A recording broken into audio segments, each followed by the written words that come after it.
Another sick massacre at a small school.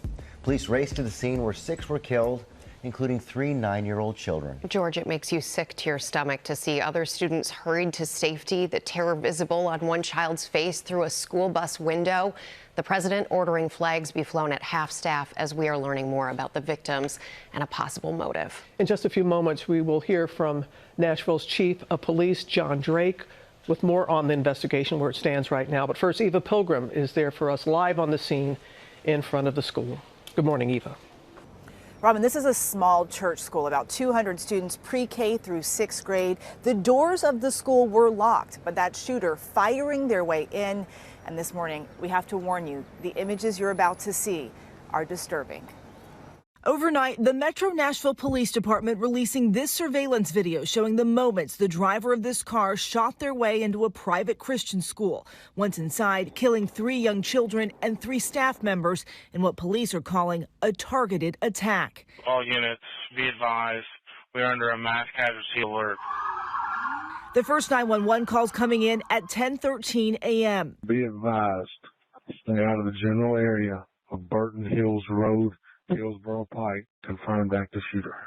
Authorities identifying the shooter as a 28-year-old female, Audrey Hale, saying the shooter identified as transgender. The surveillance video showing the shooter driving up to Covenant Presbyterian School just before 10 a.m., shooting out the glass inside these doors.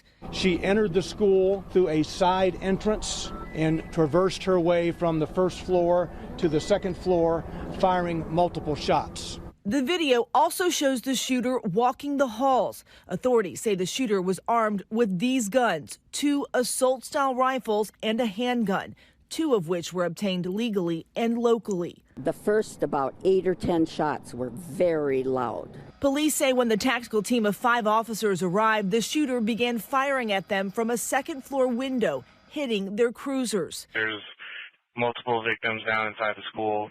Shooter is down now as well. 14 minutes after that first call, at 10:27, these 2 officers, Rex Engelbert and Michael Colazzo, confronting and killing the shooter. Guns are quick. They don't give you much time. So even in a remarkably fast response, there was not enough time. In the aftermath, these images, small children holding hands, evacuating in single-file lines surrounded by law enforcement. The 3 students killed, all just 9 years old. Evelyn Dickhouse, William Kinney, and Haley Scruggs, the daughter of the church's pastor. 3 school staff also killed. 61-year-old substitute teacher Cynthia Peak, 61-year-old custodian Mike Hill, who was said to love his job and viewed coworkers and school kids as his family. And the head of the school, 60-year-old Catherine Kuntz, described by loved ones as a remarkable woman